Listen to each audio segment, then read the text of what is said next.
ప్రజలను అప్రమత్తం చేయడానికే మాక్ డ్రిల్ నిర్వహిస్తున్నామన్నారు రిటైర్డ్ ఆర్మీ అధికారులు, పోలీసులు. వైమానిక దాడులపై ప్రజలకు అవగాహన కల్పిస్తున్నారు. హైదరాబాద్ సంతోష్ నగర్లో జరిగిన మాక్ డ్రిల్ రిటైర్డ్ ఆర్మీ అధికారులు, పోలీసులు పాల్గొన్నారు. హైదరాబాద్లో ఎలాంటి విపత్కర పరిస్థితులు వచ్చినా ఎదుర్కొనేందుకు సిద్ధంగా ఉన్నామంటున్న రిటైర్డ్ ఆర్మీ అధికారులు, పోలీసులతో Vijay face to face. Mock డ్రిల్లో ఎక్స్ పారామిలిటరీ దళాలకు సంబంధించినటువంటి అధికారులు, అదేవిధంగా ఆర్మీలో పనిచేసినటువంటి మాజీ సైనికులు వీరందరూ కూడా పాల్గొనడం జరిగింది. సో ప్రస్తుతం వారు మనతో ఉన్నారు. ఎలా చూస్తారు ఈరోజు జరిగినటువంటి ఇండియన్ సింధూర్ ఆపరేషన్ సింధూర్కి సంబంధించి ఎట్లా ఉంటుంది? మీరు గతంలో అక్కడ పనిచేసి వచ్చారు. సో బార్డర్లో ఎట్లా పరిస్థితులు ఉంటాయి, ఏ రకంగా ఈ ఆపరేషన్ అనేది చేస్తారు? ముందుగా ఆపరేషన్ సింధూర్ అనేది భారత ప్రభుత్వం తీసుకున్న మంచి చర్య, దీన్ని మేము స్వాగతిస్తున్నాము. సో దీంట్లో భాగంగానే భారతదేశంలో 260 జిల్లాలలో ఈరోజు ఈ మాక్ డ్రిల్స్ అనేసి కండక్ట్ చేయడం జరిగింది. నిన్న రాత్రి 9 టార్గెట్లను వాళ్ళు పెట్టుకొని దాంట్లో మన ఎయిర్ డ్రాపింగ్ చేసేసి ఏదైతే ఉగ్రవాద శిబిరాలు ఉన్నాయో వాటిని అన్నిటిని మొత్తం నాశనం చేసేశారు. సో దీంట్లో మనం చాలా సంతోషించాల్సిన విషయం, మన ఫోర్సెస్ ధైర్య సాహసాలను ప్రదర్శించి ఒకే రోజు 9 టార్గెట్లను రీచ్ కావడం అంటే ఆషామాషి విషయం కాదు. సో ఇదే సందర్భంగా ఒకవేళ రిటాలియేషన్లో రేపు వాళ్ళు పొద్దున మన మీద ఏదైనా బాంబింగ్ జరిగినట్టయితే ఆ బాంబింగ్ని ఎట్లా ఎదుర్కొన్నట్టయితే క్షతగాస్తులను మనం ఎలా హాస్పిటలైజ్ చేయాలి అన్న ఉద్దేశంతో ఈ మాక్ డ్రిల్ ప్రభుత్వం చేపట్టింది. సో దీనికి as a X CA paramilitary పర్సనల్గా మాకు BSF, ITBP, CISF, CRP ఈ దళాలకు చెందిన వాళ్ళం తెలంగాణలో ఒక 4-5 వేల మంది ఉన్నాం. సో మమ్మల్ని ఏ పూట పిలిచినా కానీ మేము ఈ యుద్ధంలో పాల్గొనడానికి, కథన రంగంలోకి రెడీగా ఉన్నామని చెప్పడానికి ఈ మాక్ డ్రిల్లో మేము పార్టిసిపేట్ చేశాము. సో ఈ 4-5 వేల మందికి ఏ టైంలో పిలిచినా కానీ మేము దీంట్లో పార్టిసిపేట్ చేస్తాం. ఇటు స్టేట్ గవర్నమెంట్కి కానీ అటు సెంట్రల్ గవర్నమెంట్కి కానీ మా వయసుతో నిమిత్తం లేదు కాబట్టి మేము రెడీగా ఉన్నాము. సో ఈ ఆపరేషన్ సింధూర్ అనేది మంచి వైబ్స్ తీసుకొచ్చింది. భారతీయ జనాభాలో 99% అందరూ కూడా ఏదో ఒకసారి ఈ పాకిస్తాన్ దుశ్చర్యని అనగదొక్కనట్టయితే మరి ఇదే రకంగా మనల్ని నిహప్తే అంటే ఆయుధాలు లేని 26 మందిని దారుణంగా సంపాల్సిన పిరికి పందులు ఆ పాకిస్తానీలు కాబట్టి వాళ్ళ మీద ఈ ప్రతీకార చర్య కరెక్ట్ అని నేను చెప్తున్నాను. సో ఎలా ఉంటుంది అనుకుంటున్నారు? బార్డర్లో సిచ్యువేషన్ సంబంధించి మనం చూసాం, రాత్రి 1-12 మధ్య స్టార్ట్ చేసి హాఫ్ అన్ అవర్లోనే ఫినిష్ చేశారు. సో అక్కడ పూర్తి స్థాయిలో అక్కడ ఉండే పరిస్థితులు మీకు కూడా అవగాహన ఉంటాయి.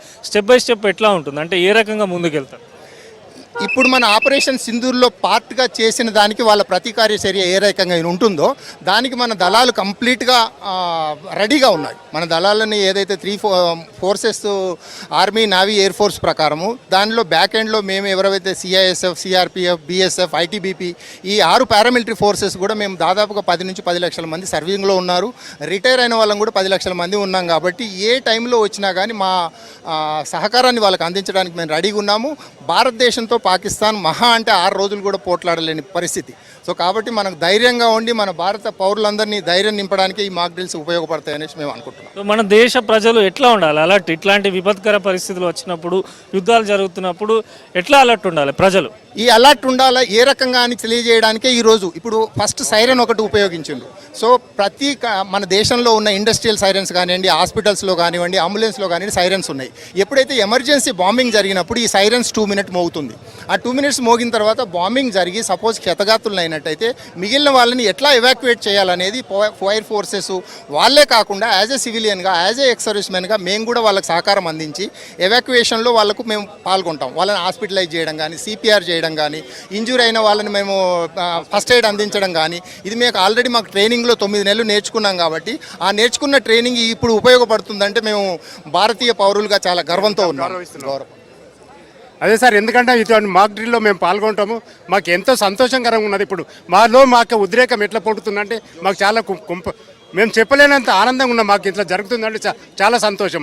మా యొక్క సహకారం అందరికి పంచుకోవాలని చెప్పేసి మేము ఆశిస్తున్నాము. తెలియని వారికి తెలియపరచాలి, మాకు మేము రక్షించుకోవాలి. సివిలియన్కు తెలియదు కాబట్టి మాక్ డ్రిల్ ఏంటి, ఏం జరుగుతుందని తమాషా వాళ్ళకి ఏం తెలియదు. ఇక్కడ అటువంటి కార్యక్రమంలో ఒకవేళ అంత స్పాట్లో ఏమైనా జరిగినప్పుడు, ఇన్సిడెంట్ జరిగినప్పుడు వాళ్ళని ఏ విధంగా రక్షించాలి, ఏ విధంగా కాపాడాలని మాకు అన్ని విధాలు తెలుసు కాబట్టి వాళ్ళకి ఈ విధంగా మేము పాల్గొని అందరికీ మేము సహకరిస్తామని మా యొక్క నమ్మకం సార్. సెంట్రల్ ఆర్మడ్ పోలీస్ ఫోర్స్లో 42+5 ఇయర్స్ 47 ఇయర్స్ చేశాను. ఇప్పుడు నాది 69 ఇయర్స్. అయినా కూడా మేము చేసేటప్పుడు సర్వీస్ మాకు ప్రతి నెల మోక్ డ్రిల్స్ ఉంటాయి. ఫైర్లో కానీ సెక్యూరిటీ కానీ బ్యాక్ ఎండ్లో ఉంటాయి. అటువంటిది మేము మా సర్వీస్ ఉన్నప్పుడు దేశాన్ని గురించి మేము బార్డర్స్ గురించి వీటన్ని గురించి ఇన్స్టాలేషన్ గురించి సెక్యూరిటీ పర్పస్ గురించి చేశాము. ఇప్పుడు మేము రిటైర్డ్ అయిన తర్వాత మెయిన్ ఏంటంటే సివిలియన్స్ అటాక్ జరిగినప్పుడు సివిలియన్స్ వాళ్ళకు ప్రాణాలు ఎలా వాళ్ళని కాపాడాలి, వాళ్ళు ఎలా కాపాడుకోవాలి, క్యాజువాలిటీ అయినప్పుడు ఏ విధంగా చేసుకోవాలి, ఫైర్ అయినప్పుడు ఫైర్ వాళ్ళకు కూడా మేము అడ్వైస్ ఇస్తాము. నేను యాజ్ ఇన్స్పెక్టర్గా రిటైర్డ్ అయిపోయినా ఇది అండి.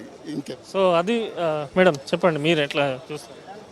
నేను కాశ్మీర్లో చేసి వచ్చాను 22 ఇయర్స్. కానీ అక్కడ చేసిన ఘోరం ఎప్పుడూ నేను చూడలేదు. అట్లాంటిది వాళ్ళు డైరెక్ట్గా అట్లా వచ్చి కాలుస్తాము, దొంగచాటుగా వచ్చి కాలుస్తాము అనేది చాలా తప్పుగా ఉంది.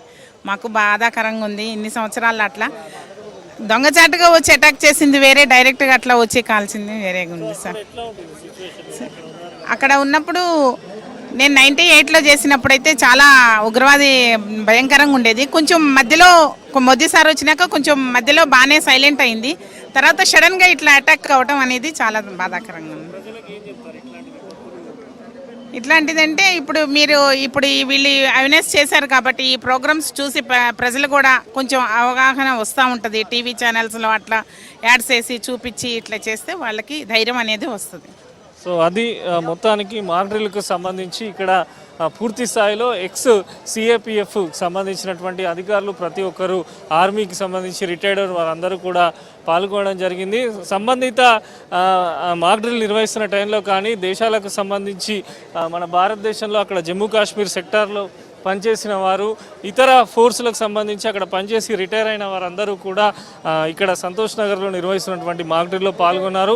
వారు కూడా ఇక్కడ ప్రజలకు పూర్తి స్థాయిలో అవగాహన కల్పించే విధంగా వారికి అందుబాటులో ఉండి ఏవైనా విపత్కర పరిస్థితులు వస్తే కూడా మేము కూడా పోరాడేందుకు సిద్ధంగా ఉన్నామని కూడా ఎక్స్ ఆర్మీ కానీ ఇక్కడ ఉన్నటువంటి ఎక్స్ పోలీస్ డిపార్ట్మెంట్కి సంబంధించినటువంటి అధికారులు వారందరూ కూడా చెప్తున్నటువంటి సిచ్యువేషన్ ఉంది. కెమెరా పర్సన్ సంజయ్తో విజయ్, V6 న్యూస్, హైదరాబాద్.